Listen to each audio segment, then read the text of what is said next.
Hi friends, welcome to Kannan info Tamil YouTube channel. நம்ம இன்னைக்கு என்ன டாபிக் பார்க்க போகிறோன்னா ரஃபேல் ஃபைட்டர் ஜெட். இந்த ரஃபேல் ஃபைட்டர் ஜெட்டை பற்றி நம்ம டீட்டெயிலாக இந்த டாப்பிக்கில் நம்ம பார்க்க போகிறோம். இந்த ரஃபேல் ஃபைட்டர் ஜெட் வந்து ஒரு ட்வின் இன்ஜின் ஃபைட்டர் ஜெட். இது வந்து ஒரு ஃப்ரெஞ்ச் தயாரிப்பு. இது வந்து டசால்ட் ஏவியேஷன் கம்பெனி அப்படிங்கிற ஒரு ஃப்ரெஞ்ச் கம்பெனி மேனுஃபேக்சர் பண்ணியிருக்காங்க. இது ஃபஸ்ட்டு எப்போ டெஸ்ட் ஃப்ளை பண்ணாங்கன்னா 1986 டெஸ்ட் ஃப்ளை பண்ணாங்க. ஆனால் இதை எப்போ ஃபஸ்ட்டு டெவலப் பண்ண ஆரம்பித்தாங்க அப்படின்னா 1970s.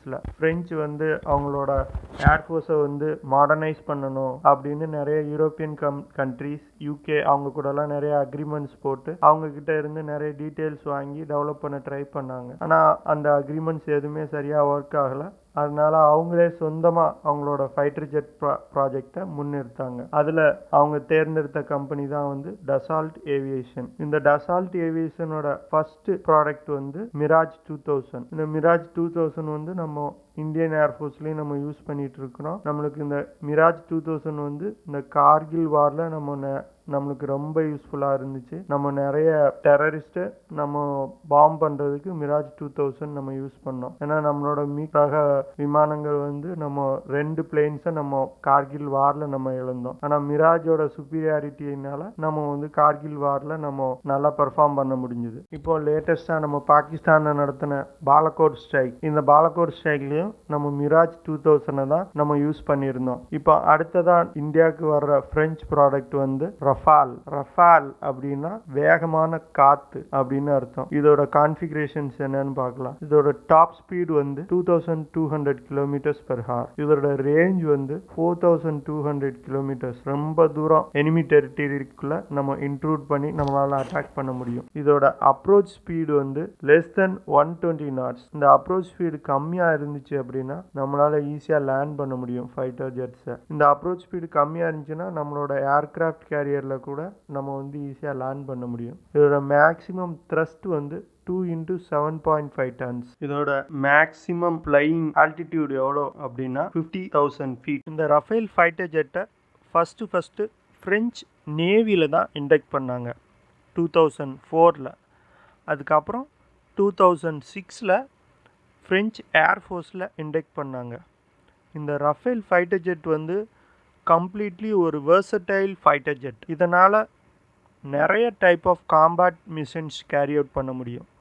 எக்ஸாம்பிள் என்ன சொல்லலாம் அப்படின்னா air strike, air superiority, deep strike, close air support, ship strike, இதெல்லாம் இந்த ரஃபேல் போர் விமானங்களை வச்சு நம்ம பண்ண முடியும். இந்த ரஃபேல் ஃபைட்டர் ஜெட்டால் different type of combat activities பண்ணலாம். என்ன அப்படின்னா air superiority, strike and reconnaissance. Air superiority அப்படின்னா என்ன அப்படின்னா, இப்போ நம்ம எனிமி ஃபைட்டர் ஜெட் நம்ம டெரிட்டரிக்குள்ளே வருதுன்னா அவங்க கூட நம்ம என்கேஜ் பண்ணணும். அவங்க கூட ஃபைட் பண்ணி அவங்கள நம்ம டெரிட்டரியிலிருந்து விரட்டணும். இதுதான் வந்து ஏர் சுப்பீரியாரிட்டி. இந்த ஏர் சுப்பீரியாரிட்டி மிஷனுக்கு வந்து எனிமியோட ரடாரை ஜாம் பண்ணணும். அவங்கள மிசைல்ஸ் எதுவுமே யூஸ் பண்ண விடாம தடுக்கணும். ஸ்ட்ரைக் மிஷன்னா என்ன அப்படின்னா நம்ம வந்து எனிமி டெரிட்டரிக்குள்ள போய் அவங்கள அட்டாக் பண்றது. ரோட்ஸ், ரெயில்ஸ், பிரிட்ஜஸ், அவங்களோட இம்பார்ட்டன்டான கேம்ப்ஸ், டெரரிஸ்ட் கேம்ப் கூட சொல்லலாம், இதெல்லாம் அட்டாக் பண்றதுக்கு போற மிஷன் பேர் தான் ஸ்ட்ரைக். நம்ம இந்தியன் ஏர்ஃபோர்ஸ்ல வந்து ஸ்ட்ரைக், ஏர் சுப்பீரியாரிட்டி ரெண்டுக்குமே ஃப்ளைட்ஸ் இருக்குது. அது என்ன ஃப்ளைட்ஸ் யூஸ் பண்ணுவாங்க அப்படின்னா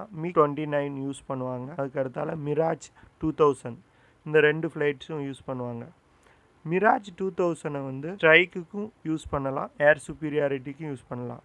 ஆனால் என்னன்னா அதை டியூன் பண்ணணும். என்ன மிஷனுக்கு போகிறோமோ அதை டியூன் பண்ணுனா அந்த மிஷனுக்கு போகலாம். இப்போ ஸ்ட்ரைக்குக்கு போகிறோம் அப்படின்னா அதுக்கு தகுந்த மாதிரி மிராஜை வந்து நம்ம டியூன் பண்ணணும். ஆனால் இந்த ரஃபேல் ஃபைட்டர் ஜெட்டில் என்ன ஒரு அட்வான்டேஜ் என்ன அப்படின்னா, நம்ம இதை டியூனிங் எதுவுமே பண்ண தேவையில்லை. இப்போ அந்த சிச்சுவேஷனை தகுந்து நம்ம இப்போ ஏர் சுப்பீரியாரிட்டி பண்ணணுமா, ஸ்ட்ரைக் மிஷன் பண்ணணுமா அப்படிங்கிறத நம்ம செலக்ட் பண்ணிக்கிடலாம். ரெக்கானசன்ஸ் மிஷன் இருக்குது. ரெக்கானசன்ஸ் மிஷன் அப்படின்னா என்ன அப்படின்னா உளவு பார்க்குறது. நம்ம எனிமி டெரிட்டரிக்குள்ளே இன்ட்ரூட் பண்ணி போய் அவங்க இன்ஃபர்மேஷன் கேதர் பண்ணுறது, ஃபோட்டோஸ் எடுக்கிறது, லொக்கேஷன்ஸ் கண்டுபிடிக்கிறது.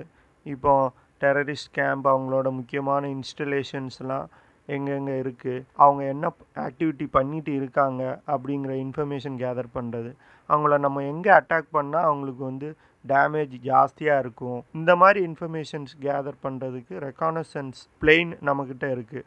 அதுக்குன்னு தனி பிளேன் இருக்குது. இந்த ரெகானசன்ஸ் பண்ணதுக்கு நிறைய அட்வான்ஸ் சென்சார்ஸஸ்லாம் தேவை. அதுக்கு அடுத்தால ஹை ரெசல்யூஷன் கேமரா இதெல்லாம் நிறைய தேவை. இது எல்லாமே இந்த ரஃபேல் ஃபைட்டர் ஜெட்டில் இருக்குது. அதனால் நம்மளுக்கு ரெகானசன்ஸ் பிளேன் அப்படின்னு தனி பிளேன் தேவை கிடையாது. இந்த ரஃபேல் ஃபைட்டர் ஜெட்டை வச்சு இந்த 3 டைப் ஆஃப் காம்பேக்ட் ஆக்டிவிட்டீஸை பண்ண முடியும். அதனால தான் நம்ம இதை மல்டி ரோல் ஃபைட்டர் ஜெட் அப்படின்னு சொல்கிறாங்க. ரஃபேல் ஃபைட்டர் ஜெட்ஸோட அட்டாக்கிங் கேப்பபிலிட்டிஸ் பார்க்கலாம். இதோட காம்பேட் ரேடியஸ் வந்து 1800 கிலோமீட்டர்ஸ். இதோட டியூவல் டார்கெட் ஸ்கேனிங் ரேஞ்ச் வந்து 145 கிலோமீட்டர்ஸ். இதோட ரடார் வந்து one of the most advance radar. இது என்ன டெக்னாலஜி யூஸ் பண்ணியிருக்காங்க அப்படின்னா AESA active electronical scan array அப்படின்னு ஒரு டெக்னாலஜி யூஸ் பண்ணியிருக்காங்க. இது மூலமாக என்ன பண்ணலாம் அப்படின்னா long range missiles, laser guided missiles இதெல்லாம் வந்து நம்ம ஈஸியாக லான்ச் பண்ணலாம்.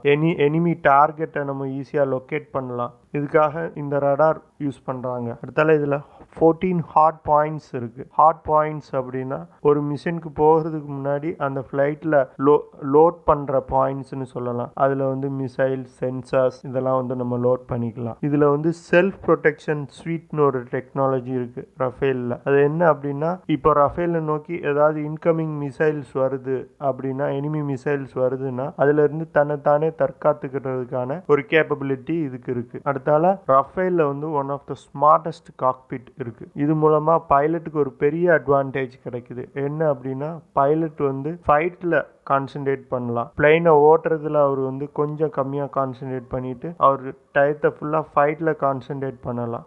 இந்த ரஃபேல் ஃபைட்டர் ஜெட்டோட காக்பிட் வந்து ரொம்ப ஸ்மார்ட் காக்பிட். ரொம்ப அட்வான்ஸ் டெக்னாலஜி இதில் யூஸ் பண்ணியிருக்காங்க.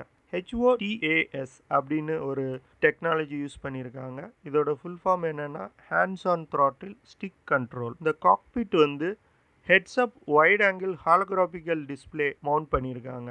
இது எதுக்காக அப்படின்னா ஏர்கிராஃப்ட் கண்ட்ரோல் டேட்டா டிஸ்பிளே பண்ணும், மிஷன் டேட்டாவை டிஸ்பிளே பண்ணும். அந்த ஏர்கிராஃப்டில் இருக்க மிசைல்ஸோட டேட்டா வந்து அதில் டிஸ்பிளே ஆகும். இந்த ரஃபேல் ஃபைட்டர் ஜெட்டில் helmet mounted sight and display ரெண்டுமே இருக்குது. இதில் வந்து CCD கேமரா அப்படின்னு ஒரு ஆன்போர்டு கேமரா இருக்குது. இது மூலமாக மிஷனில் என்னெல்லாம் நடக்குது ஃப்ளைட்டுக்குள்ளே அப்படிங்கிறத கம்ப்ளீட்டாக ரெக்கார்ட் பண்ண முடியும். ரஃபேலில் வந்து ஸ்பெக்ட்ரா அப்படின்னு ஒரு டெக்னாலஜி யூஸ் பண்ணியிருக்காங்க. அந்த ஸ்பெக்ட்ரா டெக்னாலஜி அப்படின்னா எலக்ட்ரானிக் வார்ஃபேர் சூட். இது மூலமாக பைலட்டுக்கு வந்து 360 டிகிரி கவரேஜ் கிடைக்கும். இந்த ரஃபேல் ஃபைட்டர் ஜெட் வந்து ஒரு ட்வின் இன்ஜின் ஃபைட்டர் ஜெட். இதில் M88 அப்படிங்கிற இன்ஜின் யூஸ் பண்ணியிருக்காங்க. இந்த இன்ஜின் எப்போ ஃபர்ஸ்ட் டெவலப் பண்ணாங்கன்னா 1996 ஃபர்ஸ்ட் டெவலப் பண்ணாங்க. இது twin shaft bypass turbo engine. இது ஒரு இன்ஜின் வந்து 75 கிலோநியூட்டன் த்ரஸ்ட் ப்ரொடியூஸ் பண்ணும். அப்போ 2 × 75 கிலோநியூட்டன் த்ரஸ்ட் இது ப்ரொடியூஸ் பண்ணும். இது வந்து ஹை ஆல்டிடியூட்லயும் நல்லா ஃபங்க்ஷன் பண்ணும், லோ ஆல்டிடியூட்லயும் நல்லா ஃபங்க்ஷன் ஆகும். Rafale fighter ஜெட்ஸோட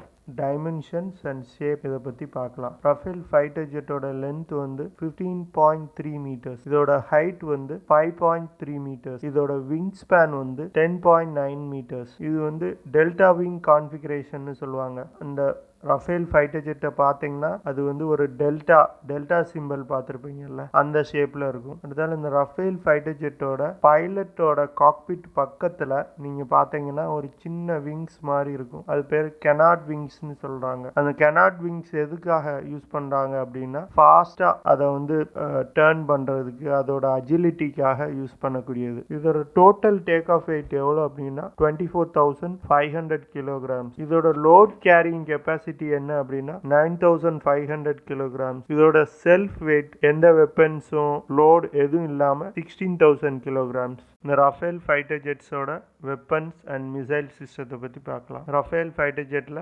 13mm cannon 125 rounds சுடக்கூடியது இருக்குது. ஆனால் இந்த கேனன் வந்து இப்போ இருக்க மாடர்ன் ஃப்ளைட்ஸில் எல்லாத்துலேயும் இருக்குது. ஆனால் இதை வந்து ரொம்ப யூஸ் பண்ணுறது கிடையாது. பழைய காலத்தில் ஓல்டு ஜென்ரேஷன் ஃப்ளைட்ஸில் இருந்துச்சு, அதை நிறைய யூஸ் பண்ணாங்க. இதில் வந்து மீட்டியாய்ட்னு ஒரு மிசைல் இருக்குது. அடுத்தால ஸ்கேல்ப்னு ஒரு மிசைல் இருக்குது. அடுத்தால மைக்கான்னு ஒரு மிசைல் இருக்குது. இந்த மீட்டியார் மிசைல் என்ன அப்படின்னா ஒரு long range air to air missile.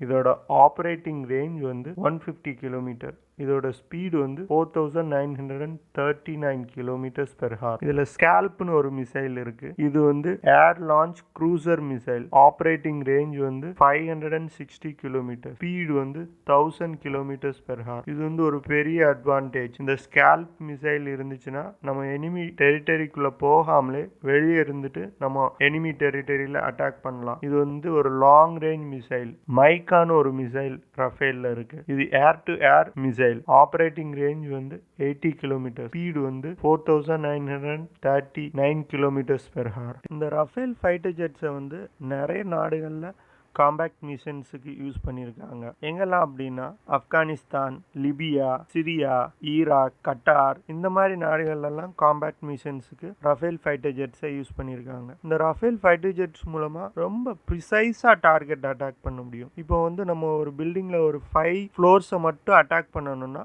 அதுக்கு தகுந்த மாதிரி மிசைல் இதில் இருக்குது. ரொம்ப ஹை ப்ரிசிஷன். டசால்ட் ஏவியேஷன் வந்து 3 விதமான ரஃபேல் ஃபைட்டர் ஜெட்ஸை மேனுஃபேக்சர் பண்ணுறாங்க. Rafale C, Rafale B and Rafale M versions. இந்த ரஃபேல் சி வெர்ஷன் வந்து single seater land base version. Rafale B வந்து twin seat land base version. Rafale M வந்து single seat carrier base version. Carrier base வெர்ஷன்னா நம்ம aircraft கேரியர்ல use பண்ணக்கூடிய version. Rafale வந்து கண்டிப்பா வந்து ஒரு கேம் சேஞ்சராக இருக்க போகுது இந்தியன் ஏர்ஃபோர்ஸுக்கு. இந்த ரீஜியனில் ரஃபேல்னால இந்தியன் ஏர்ஃபோர்ஸ் சுப்பீரியராக இருக்க போகுது. அது மட்டும் இல்லாமல் இதில் ஸ்மார்ட் காக்பிட் இருக்குது, அட்வான்ஸ் ரடார் சிஸ்டம் இருக்குது. இந்த ரடார் சிஸ்டம் மூலமாக நம்ம 8 டார்கெட்டை சைமல்டேனியஸாக டார்கெட் பண்ணலாம். அதை லாக் பண்ணலாம், அதை ஷாட் டவுனும் பண்ணலாம். அடுத்தால பிவிஆர் மிசைல்ஸ் இருக்குது, பியாண்ட் விஷுவல் ரேஞ்ச் மிசைல்ஸ்னு சொல்லுவாங்க. ஸ்கேல்ப், மைக்கா, மீட்டியார், இந்த மாதிரி பியாண்ட் விஷுவல் ரேஞ்ச் மிசைல்ஸ் இருக்குது. இதெல்லாம் உலகத்திலே one of the best systems. ரஃபேலில் ஆனால் மேஜர் ஸ்டேக் வந்து ஸ்கேல்ப் மிசைல்ஸ் தான் நம்ம யூஸ் பண்ணுறோம். இது மூலமாக ஒரு நியூக்ளியர் ஸ்ட்ரைக் நம்மளால் பண்ண முடியும். நியூக்ளியர் வெப்பனை கேரி பண்ணிட்டு போய் நம்மளால் ஸ்ட்ரைக் பண்ண முடியும். அது மட்டும் இல்லாமல் நம்ம பைலட்ஸ்லாம் ஃப்ரான்ஸில் ட்ரைனிங் எடுத்துகிட்டு இருக்காங்க. அட்வான்ஸ் ஸ்டிமுலேட்டர்ஸ்லாம் யூஸ் பண்ணி நல்ல ட்ரைனிங் எடுத்துகிட்டு இருக்காங்க. இப்போ இந்த வந்திருக்க இந்த 5 பிளேனுமே நம்ம பைலட்ஸ் அங்கேருந்து தோஹா வரைக்கும், ஃப்ரான்ஸில் இருந்து தோஹா வரைக்கும் கொண்டு வந்திருக்காங்க. இந்த வர்ற வழியில் அவங்க மிட் இயர் ரீஃபியூலிங் பண்ணியிருக்காங்க. இந்த மிட் இயர் ரீஃபியூலிங்லாம் வந்து ரொம்ப காம்ப்ளிகேட்டடான ஒரு விஷயம். இதே அவங்க பண்ணுறாங்கன்னா எவ்வளோ நல்ல ட்ரெயின் ஆயிருக்காங்கன்னு நம்மளுக்கு புரியுது. இன்னும் ஒன்று மட்டும் நம்ம இந்தியன் ஏர்ஃபோர்ஸ் கரெக்டாக பண்ணாங்கன்னா ரஃபேல் டெஃபினெட்லி ஒரு பெரிய கேம் சேஞ்சராக இருக்கும். என்ன அப்படின்னா ஒரு நல்ல ஒரு ஸ்ட்ராட்டஜி மட்டும் ரஃபேல் விமானங்களை வச்சு அவங்க ரெடி பண்ணணும். அப்படி ரெடி பண்ணிட்டாங்கன்னா இந்த ரீஜியன்ல இந்தியன் ஏர்ஃபோர்ஸ் வந்து ஒரு சுப்பீரியராக இருக்கும். ஐ ஹோப் உங்களுக்கு எல்லாருக்கும் இந்த வீடியோ பிடிச்சிருக்கும்னு நினைக்கிறேன். அப்படி பிடிச்சிருந்துச்சுன்னா ஷேர் பண்ணுங்கள், லைக் பண்ணுங்கள், கமெண்ட் பண்ணுங்கள், மறக்காமல் சப்ஸ்கிரைப் பண்ணுங்கள். ஜெய்ஹிந்த்.